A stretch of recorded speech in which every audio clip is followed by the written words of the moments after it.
জামাতের কর্মীরা সারা পৃথিবীতে কালেমার দাওয়াত দিয়ে যাবে। আমি আজ আন্দোলনের এই স্তরে আপনাদের সবাইকে এই আহ্বান জানাচ্ছি যে নিজেকে শাহাদাতের জন্য আল্লাহর কাছে পেশ করুন। আল্লাহ তাআলা আমাদেরকে শহীদ হিসেবে কবুল করুন।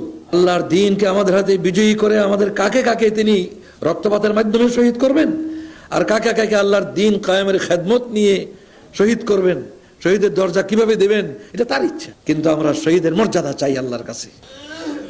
আপনারা জেনে রাখুন, এই জজবা নিয়ে দুনিয়ায় যারা কাজ করে আল্লাহ তাআলা তাদেরকে কখনো দুশমনদের নিকট পরাভূত করে না।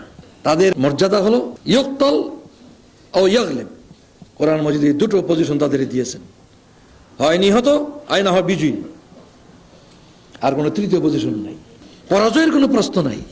এরপর আপনাদের খেদমতে আমি আরজ করতে চাই যে যারা এই জজবা নিয়ে আল্লাহর দ্বীনকে বিজয়ী করার জন্য নিজেদেরকে পেশ করে দেয়, আল্লাহ তাআলা তাদেরকে হামেশা সাহায্য করতেই থাকে। সাহায্যের একটা রূপ হচ্ছে চূড়ান্ত রূপ, বিজয়ের রূপ।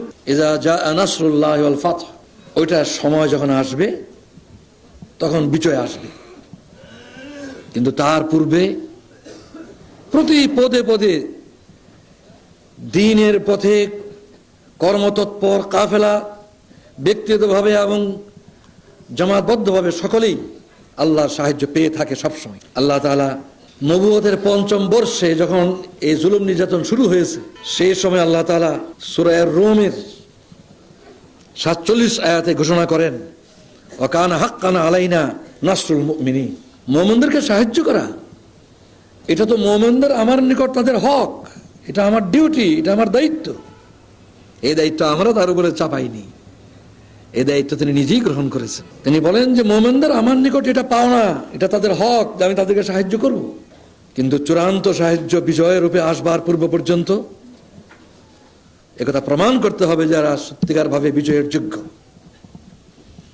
এই বিষয়ে সূরা আল আনআমের ৩৩ থেকে ৩৫ আয়াতের তাফসীর আপনারা ভালো করে একটু দেখে নেবেন, যে এখানে বলা হয়েছে ওই চূড়ান্ত বিজয় আসা পর্যন্ত কি কি দায়িত্ব পালন করতে হবে, কি করে আল্লাহর সাহায্যের যোগ্য হতে হবে, বিজয়ের যোগ্য হতে হবে, সেগুলি আল্লাহ তাআলা সেখানে বলে দিয়েছেন। এই সংগ্রাম যুগে বিজয় আসবার পূর্বে এ পর্যন্ত আল্লাহ তাআলা আমাদেরকে কিভাবে সাহায্য করেছেন তার হিসাব করলে আমি বিস্মিত হই। প্রতি পদে পদে আল্লাহর সাহায্য আমি এমন গভীরভাবে উপলব্ধি করছি, অনুভব করছি, যে মনে হয় যে আল্লাহ নিজে বাংলাদেশে ইসলামী আন্দোলনের জন্য কাজ করছে। কোরআনের আলোকে সমাজ বিনির্মাণে হাজার জুলুম বাধা উতরে যাবে।